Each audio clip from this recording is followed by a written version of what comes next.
Perdre la mémoire, est-ce que tu as peur de ça? Parce que j'ai accompagné quelqu'un qui en avait vraiment peur et ça, je peux totalement le comprendre. Et le problème, eh bien, c'est que la nutrition peut à la fois être ton allié ou à la fois être ton ennemi en ce qui concerne ta mémoire. Ça fait de nombreux mois que je suis Daniel actuellement dans son alimentation. C'est une personne qui a plus de la soixantaine et il s'intéresse à être en bonne santé avec son alimentation en mangeant bien.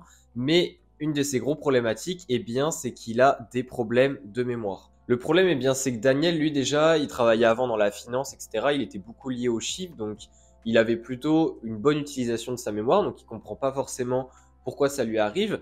Et en plus de ça, eh bien, il a tendance à beaucoup lire et autres, donc faire des activités qui demandent quand même un minimum de cognition. Et surtout, eh bien, c'est une personne qui aime énormément être avec sa famille. Le problème, eh bien, c'est que le fait qu'il perd de plus en plus la mémoire, notamment qu'il ait du mal à se rappeler des dates d'anniversaire, qu'il ait du mal à se rappeler des éléments que, par exemple, ses enfants lui ont dit lors du dernier repas où ils sont vus, eh bien, ça le met vraiment très très mal et il a vraiment peur de perdre carrément la mémoire, c'est-à-dire d'oublier des choses vraiment importantes par rapport à leur enfant, comme par exemple leur date d'anniversaire ou même leur prénom. Daniel, il a essayé de nombreuses choses avant même que je le suive en suivi nutrition. Il a essayé par exemple de manger davantage de certains aliments parce que soi-disant ils aidaient à avoir une meilleure mémoire. Il essaie également de mettre en place certains types d'alimentation qui sont censés être très intéressants pour la mémoire, comme par exemple le régime Mind ou même le régime DASH. Et du coup, Daniel, eh bien, il se mettait ces choses en place, il prenait des myrtilles le matin parce que soi-disant ça avait des effets pour la mémoire également. Il s'intéressait au régime Mind et du coup, il évitait les aliments qu'il fallait ne plus manger dans ce régime. Bref, il a essayé plein de choses. Le problème, c'est qu'au fil des semaines, c'était assez compliqué d'analyser pour voir s'il y avait vraiment des effets sur sa mémoire, puisqu'évidemment, il y avait plein d'autres choses à penser et que ce n'est pas le seul facteur. Et donc, quand j'ai commencé à être en suivi avec lui, eh bien, je lui expliquais déjà qu'un aliment tout seul, ce n'était pas ça qui allait faire la différence. C'est-à-dire que quand on parle de la cognition, quand on parle de la mémoire, il y a tellement de phénomènes complexes dans le cerveau que ce n'est pas seulement un aliment qui va faire la différence, mais c'est plutôt l'alimentation en globalité qui fera la différence.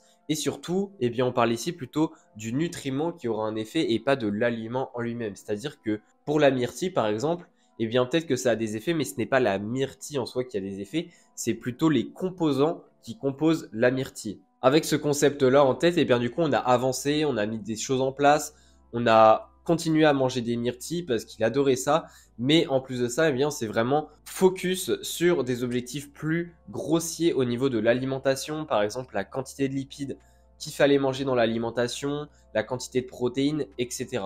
Au final, on a voulu bâtir le socle avant vraiment de s'attarder sur des détails ou même sur des aliments en particulier. Et donc, ce qu'on a fait, eh bien, c'est qu'au fil des mois, on s'est dirigé vers une alimentation qui suit plutôt le régime qu'on appelle méditerranéen. Bon, j'aime pas le terme régime, mais en tout cas, ça s'appelle comme ça. Et oui, parce qu'au niveau des ressources scientifiques, eh bien, c'est ce qui montre le plus d'effets sur la cognition quand on parle d'effets bénéfiques. Et c'est ce qui a été le plus étudié pour le moment. C'est-à-dire que le régime Mind, on n'en sait pas grand-chose encore. Ça n'a pas beaucoup été étudié. Mais par contre, le régime méditerranéen, eh bien, on sait que ça a de nombreux effets. Et ce régime-là, eh bien, il est focus sur différents points.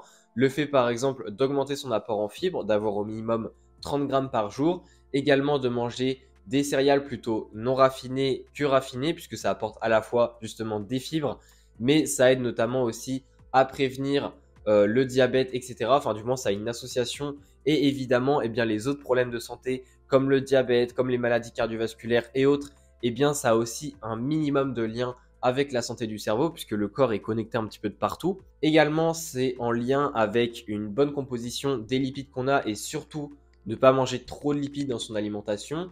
Donc plutôt manger 30% maximum de son apport en lipides et avoir beaucoup d'oméga 3. Également avoir des produits laitiers, éviter trop de viande rouge, plutôt favoriser le poisson et les viandes blanches, etc.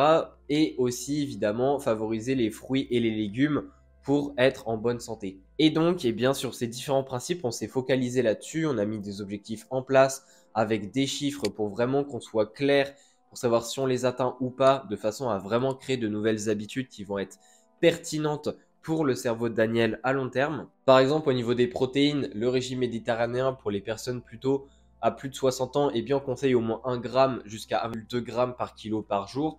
Donc, on s'est mis un objectif à 1 g par kilo par jour de protéines.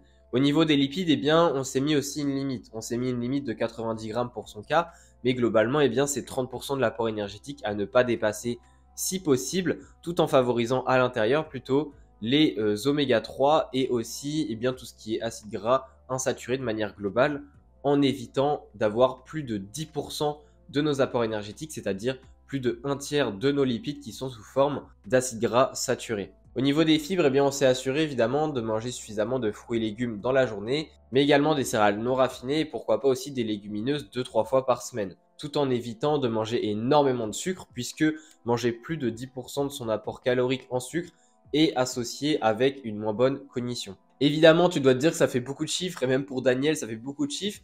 Personnellement, on travaille comme ça puisque ça lui correspond mieux, mais de manière globale, ce qu'il faut que tu comprennes, eh bien, c'est que pour ta cognition, ce qui est super important, c'est de manger des produits laitiers. Donc, essaye d'en avoir à chaque repas, donc au moins 3 portions par jour, c'est vraiment très intéressant.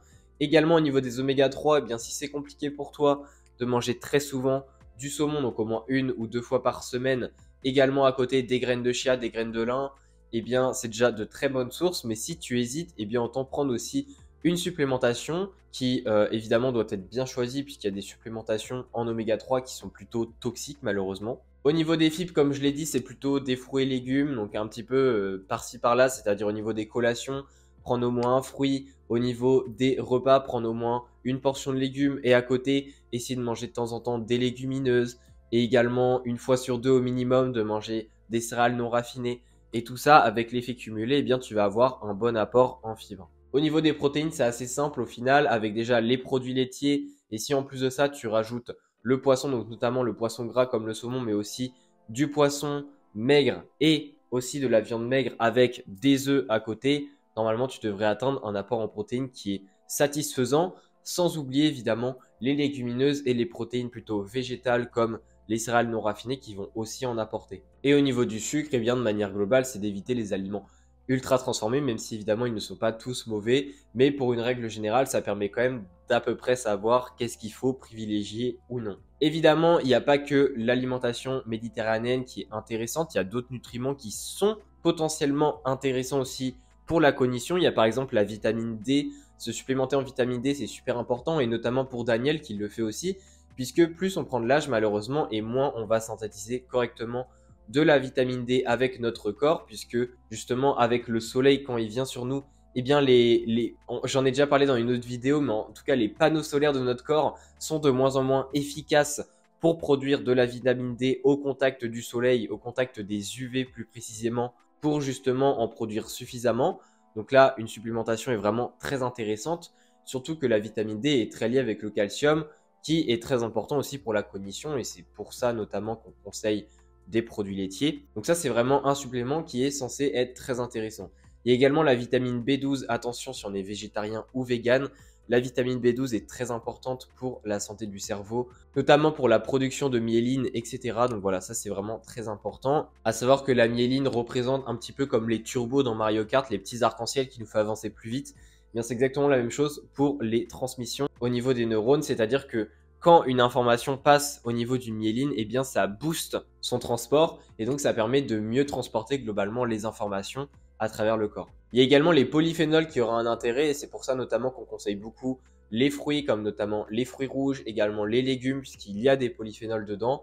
Ça aurait des effets plutôt intéressants pour la santé du cerveau. Et il y a également le fer. Alors le fer, il faut faire attention puisque être en anémie, c'est problématique pour le cerveau, mais on peut très vite aussi être en overdose de fer et c'est très très mauvais aussi pour le cerveau. Donc là, il faut vraiment se faire supplémenter avec un avis médical. Ça peut être quelque chose qui peut avoir beaucoup de répercussions dans les deux sens, donc à faire très attention. Donc voilà un petit peu toutes les étapes. Daniel, lui, c'est ce qu'il a mis en place, mais gros point super important, et ça, Daniel, il le sait très bien maintenant, mais tu dois le savoir, eh bien, c'est que la cognition ne dépend pas que de l'alimentation. La cognition dépend aussi évidemment de choses liées à ton alimentation, comme par exemple le fait de boire de l'alcool ou pas. Également le fait de faire du sport ou pas, ou de l'activité physique, qui est quand même assez lié à l'alimentation au final, puisque souvent quand on cherche à manger mieux, il y a plus de chances qu'on fasse plus de sport aussi, même si c'est pas tout le temps le cas. Mais il y a aussi plein d'autres choses, comme par exemple le fait de faire des activités qui demandent beaucoup de cognition, comme ça au moins ça va continuer à entraîner, on va dire, ta cognition. Également le fait de bien dormir.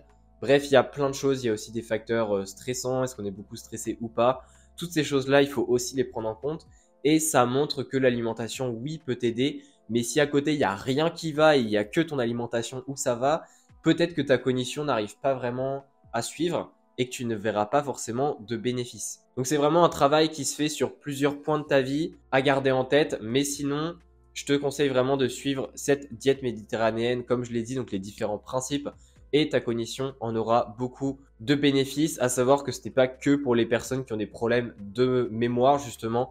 Le mieux, c'est que plus tu le fais en avance, le fait de suivre cette alimentation, et plus tu auras de bénéfices pour plus tard au niveau de ta mémoire. J'espère que cette vidéo t'aura plu. Si toi aussi tu veux être suivi comme Daniel, eh bien je t'invite à cliquer sur le premier lien dans la description de la vidéo pour en savoir plus sur mes suivis personnalisés. Et on se dit à la prochaine.